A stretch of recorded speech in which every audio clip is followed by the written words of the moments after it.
மிருகங்களைப் போல கையாளப்படும் கைதிகள், கதறல் சத்தங்கள் மட்டுமே நிறைந்த இந்த பிரம்மாண்ட சிறைச்சாலையில அப்படி என்னதான் நடக்குது?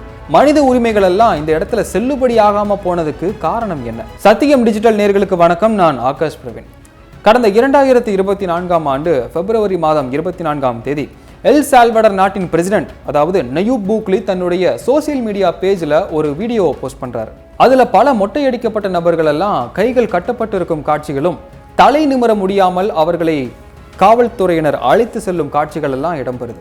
மேலும் அவர்கள் ஒரு தனிமைப்படுத்தப்பட்ட சிறைச்சாலைக்குள்ள அடைக்கப்படுறதையும் நம்மளால பார்க்க முடிகிறது. பார்ப்பதற்கே இந்த காட்சிகள் எல்லாம் ஒரு மாதிரி நெகட்டிவ் வைப்ரேஷனை கிளப்பினாலும் அந்த நாட்டு மக்கள் இதை பார்த்து ரொம்ப சந்தோஷப்படுறாங்க. கதையில கொஞ்சம் பின்னோக்கி போய் பார்க்கலாம். எல் சால்வடர் நாட்டு அரசு உலகமே திரும்பி பார்க்கும் வகையில ஒரு பிரம்மாண்ட சிறைச்சாலையை எழுப்புறாங்க. அதாவது 165 ஹெக்டர், கிட்டத்தட்ட 410 ஏக்கர் பரப்பளவுல ஒரு சிறைச்சாலையை கட்டுறாங்க.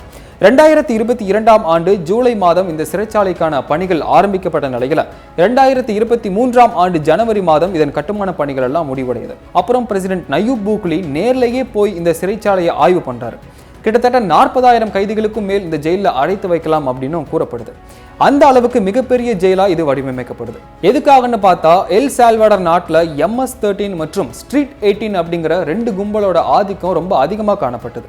குறிப்பா இந்த MS-13 கும்பலுடைய ஆதிக்கம் அமெரிக்காவுடைய 40 மாகாணங்கள்ல உள்ளதா கூறப்படுது. ஆனா அமெரிக்க அதிபரா டொனால்ட் ட்ரம்ப் பதவியேற்ற பின் இவங்களெல்லாம் அப்படியே அடக்கி ஒடுக்கி உட்கார வச்சுட்டாங்கன்னு தான் சொல்லணும். இந்த MS-13 எப்படி உருவாச்சு அப்படின்னு இப்ப பார்க்கலாம். 1980 அமெரிக்காவின் லாஸ் ஏஞ்சல்ஸ்ல பொருளாதாரத்துல பின்தங்கினோர் மற்றும் குடும்பத்தினரால கைவிடப்பட்டோரெல்லாம் சேர்ந்து ஒரு அமைப்பை ஆரம்பிக்கிறாங்க. அதுதான் MS-13. பணத்திற்காக எதை வேண்டுமானாலும் செய்யலாம் அப்படிங்கிறது தான் இவங்களுடைய ஒரே மோட்டோ அண்ட் பாலிசி. வழிப்பறி, கொலை, கொள்ளை அப்படின்னு காசுக்காக எதனாலும் செய்ய ஆரம்பிக்கிறாங்க இந்த MS-13. ஒரு கட்டத்தில் அமெரிக்காவோட பல முக்கிய நகரங்களை இந்த MS-13 கட்டுப்பாட்டுக்குள்ள கொண்டு வராங்க. போலீஸால இவங்களை கட்டுப்படுத்த முடியாம போனதற்கு காரணம், இவங்க எல்லா இடத்துக்கும் டக்குன்னு மைக்ரேட் ஆகி போயிருவாங்க. இந்த MS-13 கேங்ல இருந்து பிரிஞ்சு வந்த மற்றொரு கேங் தான் ஸ்ட்ரீட் 18. இந்த 2 கேங்குக்கும் நடுவுல எல் சால்வடர் நாட்டுல அடிக்கடி சண்டைகள் எல்லாம் ஏற்பட்டு வந்துச்சு. இதனால அந்த நாட்டு மக்கள் பகல்ல கூட வீட்டை விட்டு வெளியே வர்றதுக்கு பயந்தாங்க. திடீர்னு ஏற்படும் துப்பாக்கி சூடு சம்பவங்கள், கொலை, கொள்ளை உள்ளிட்டவைகளால அந்த நாட்டு மக்கள் பீதியடைய ஆரம்பிச்சாங்க. அது மட்டும் இல்லாம பொதுமக்கள் யார் எந்த பிசினஸ் ஆரம்பிச்சாலும் இந்த ஸ்ட்ரீட் 18 கேங்குக்கு குறிப்பிட்ட தொகையை கொடுக்கணும் அப்படிங்கிற புதிய சட்டத்தை கொண்டு வராங்க இந்த கேங் மெம்பர்ஸ். நாட்கள் போக போக ஏகப்பட்ட புகார்கள் எழும்பிக்கிட்டே இருக்கிறது. பொறுமை இழந்த அந்த நாட்டு பிரசிடென்ட் நயூப் பூக்லி என்ன பண்றாரு, ஒரு கிராக் டவுன் ஆர்டரை பாஸ் பண்றாரு. கிராக் டவுன்னா வேற ஒன்றும் கிடையாது, எந்த ஒரு முன்னறிவிப்பும் அறிகுறியும் இல்லாம ஒரு மிகப்பெரிய ஆக்ஷன் எடுக்கிறதுக்கு பேர் தான் கிராக் டவுன். இதன் அடிப்படையில் 2022ஆம் ஆண்டு மார்ச் மாதம் மட்டும் ஒரு மாசத்துல 66,000 பேர் கைது செய்யப்படுறாங்க. கற்பனை பண்ணி பாருங்க, ஒரு மாசத்துல 66,000 பேர் கைது செய்யப்படுறாங்க. கைது செய்யப்பட்ட எல்லாருக்கும் ஒரு பிரம்மாண்டமான சிறைச்சாலை எழுப்புறாங்க. அதுதான் இந்த CECOT, த டெரரிசம் கான்ஃபைன்மெண்ட் சென்டர்னு சொல்லப்படுற இந்த பிரம்மாண்டமான சிறைச்சாலை.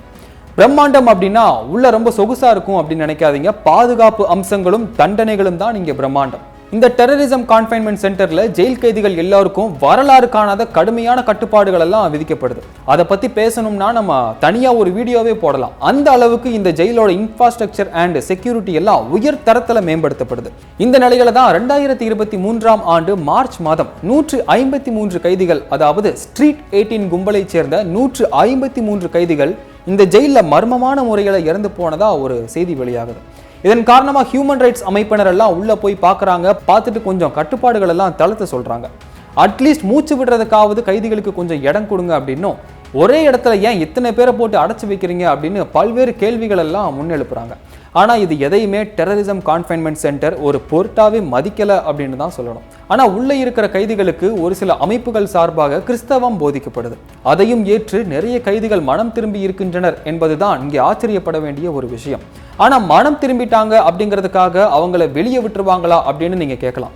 ஆனா இதுக்கெல்லாம் வாய்ப்பே கிடையாது அப்படின்னு தான் சொல்லணும். ஒரு தடவை டெரரிசம் கான்ஃபைன்மெண்ட் சென்டர்னு சொல்லப்படுற இந்த ஜெயிலுக்குள்ள போயிட்டா திருப்பி வெளியே வர்றது கனவிலும் நடக்காத ஒரு காரியம். இப்போ உங்களுக்கு ஒரு கேள்வி, அமெரிக்கா மற்றும் சுற்றுவட்டார நாடுகளுக்கு மிகப்பெரிய அச்சுறுத்தலாக இருந்த இந்த கும்பலை சேர்ந்த நபர்களை சாகர வரைக்கும் சிறையிலேயே வைக்கிறதா, அல்லது மனம் திரும்பினவங்களை மனிதாபிமானம் அடிப்படையில் விடுவிக்கலாமா அப்படிங்கிறத குறித்து உங்களுடைய கருத்து என்ன அப்படிங்கிறத கீழே கமெண்ட் பண்ணுங்க.